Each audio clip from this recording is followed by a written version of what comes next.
கொள்கையற்ற கட்சி தமிழக வெற்றி கழகம். நான் சேலஞ்ச் விடுறேன் உங்களை பார்த்து இன்னைக்கு. உச்ச நடிகர் திரு விஜய் அவர்களே, உங்களுடைய தொலைக்காட்சி சேனலுக்கே கூப்பிடுங்க, இல்ல இன்ஸ்டாகிராம் லைவுக்கே கூப்பிடுங்க. நான் வரேன்.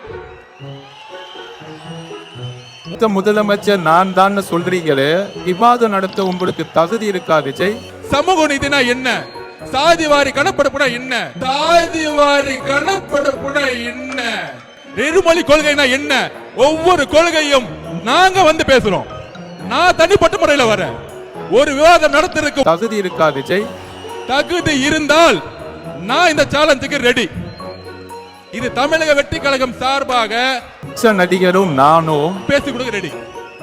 அப்படி ரெடி இல்லைன்னா தமிழக வெற்றி கழகம் கொள்கை தெரியாத ஒரு கட்சி. அதனால நான் தான் நெக்ஸ்ட் சிஎம்னு சொல்லாதீங்க. இன்னையோட பயந்துட்டு வீட்டை விட்டு வெளியே வராதீங்க. மாண்புமிகு உச்ச நடிகர் விஜய்க்கு டைரக்டா சேலஞ்ச் கொடுக்கிறேன். ஸ்ட்ரைட்டா எந்த தொலைக்காட்சி வேணா அனுப்புங்க. கொள்கை ரீதியான எல்லா கேள்விகளுக்கும் அவர் என்ன வேணா என்ன பார்த்து கேட்கட்டும், நான் என்ன வேணா கேட்கிறேன். மாண்புமிகு உச்ச நடிகர் அவர்களே, தயவு செஞ்சு நான் தான் அடுத்த சிஎம்னு மேடையில பேசாதீங்க. கொள்கை தெரியாத நீங்க. தைரியம் இருந்தா பதில் சொல்லட்டும்.